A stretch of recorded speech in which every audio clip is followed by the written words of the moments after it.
with Joe Stanley, presented by the Stanley Law Offices on News Radio 1290 WNBF. And we bring him in right now. Good morning, Joe Stanley. Good morning, Doug. How's it going? I'm good. I'm doing well. It's our St. Patrick's Day edition of You and the Law, by the way. And a lot of things going on in the wacky world, that's for sure. I guess we could start with what's going on with the nursing homes and the lawsuits with California and New York. Yeah, you know, Doug, I don't know that most people know the federal government, I think it was 7 or 8 years ago, established a rating system to help people make a judgment about how good a nursing home was or assisted care facility was, so that you could make some kind of a judgment when you were placing your loved ones. And I'm very aware of how the system is supposed to operate, but California has sued the biggest operator, Brookdale, of senior living facilities, claiming that they have manipulated the information so that they get higher ratings. And the New York Attorney General has said the same thing, that the entire system is broken, that the ratings are kind of a joke, and that they were being manipulated. And it's clear, she said, which obviously we can all see in New York, that the ratings were a joke because of how the nursing homes performed during the pandemic. If you go and look and see what their ratings were and then how they did, I don't think there was much of a correlation. So it's something to think about. I do that kind of work, and I was always suspect of the ratings. You'd go in and see, you'd bring a lawsuit and they had these ratings, and then you go in depth and ask for all the information about their actual staffing and other things, which is critical, and you find out that they're not nearly where they're supposed to be, because the most critical thing at a nursing facility is staffing, and it's the most costly thing, and it's the thing that they cut back on the most because they can make the most profit on it. Yeah, that's a big one too. There are over 700 senior living communities and retirement communities in the United States as Brookdale, so they're a big operation. Yes. So California has brought that one. New York maybe, but New York is also warning people that those the ratings may not be worth very much. Yeah. Well, I'm sure we'll kind of circle back around in upcoming weeks on that and see where we are with it. Also, you and I talked about the airplanes that have been dormant for all these months with flights being down, and now there's talk about the routine maintenance and what's going on with that. Yeah, Doug, you called it. The planes that have been parked, they are giving waivers to routine maintenance and replacement of parts, and people are saying that, wait a minute, that's not a good idea. Just because they're sitting doesn't mean the parts don't need to be cleaned, replaced.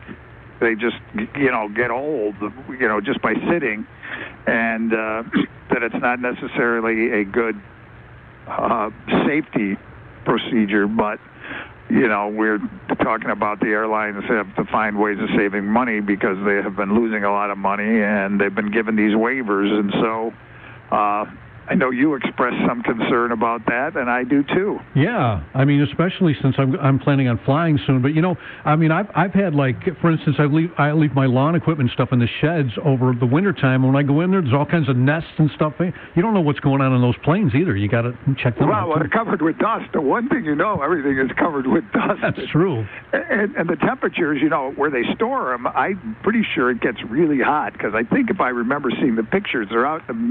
There's these planes are out in the desert somewhere in Arizona or New Mexico or whatever, so it's got to get huge temperature extremes. Well, you've been in a plane that the air conditioning's not running, it can be 180 degrees in there.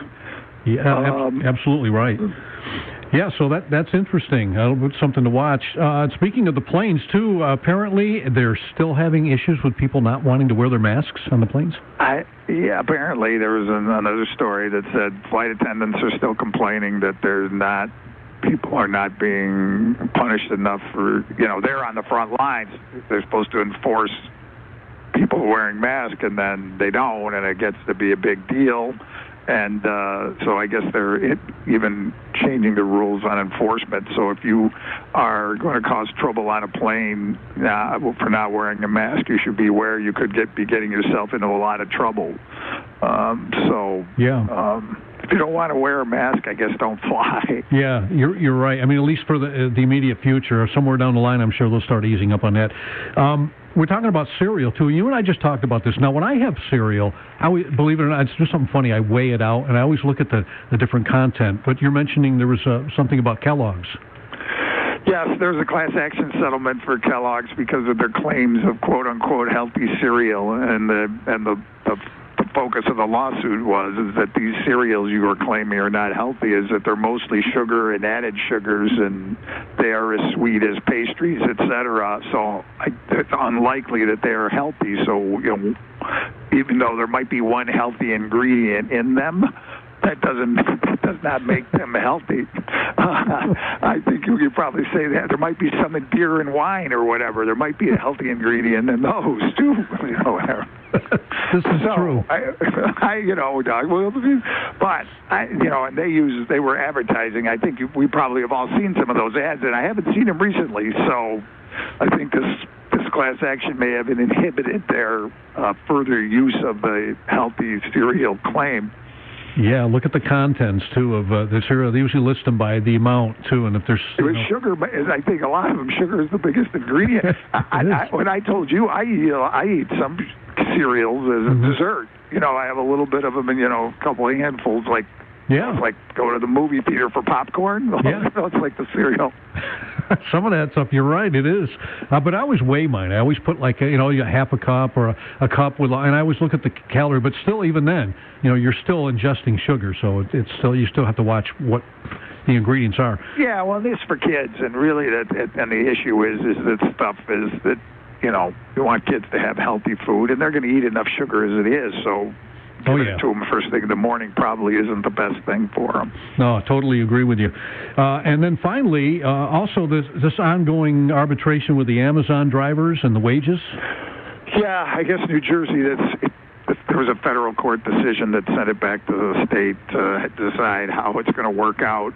And, these things are going to become more prominent because there's going to be a lot of these issues about what's the status of drivers. And I just saw a sign on a truck. This company they have an Amazon truck.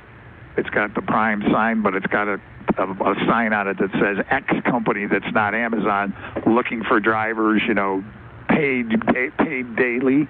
So there's going to be a lot of disputes as who these people work for. They're driving the Amazon truck, but they're only being paid for one day to make these deliveries. And, that's an issue for them, and that's an issue for us.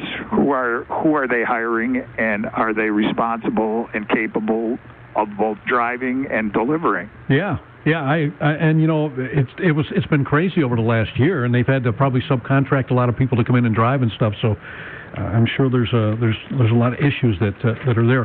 Joe, if people are interested in talking to you and maybe getting your law firm to represent them, what's the best way to reach you? Sure, StanleyLawOffices.com. My email, joe@StanleyLawOffices.com, and the phone number is 1-800-608-3333. Stanley Law, together they will get you the maximum awards, and Joe, we'll look forward to talking to you again next Wednesday. Thanks, Doug. Have a great week. Happy St. Patrick's Day.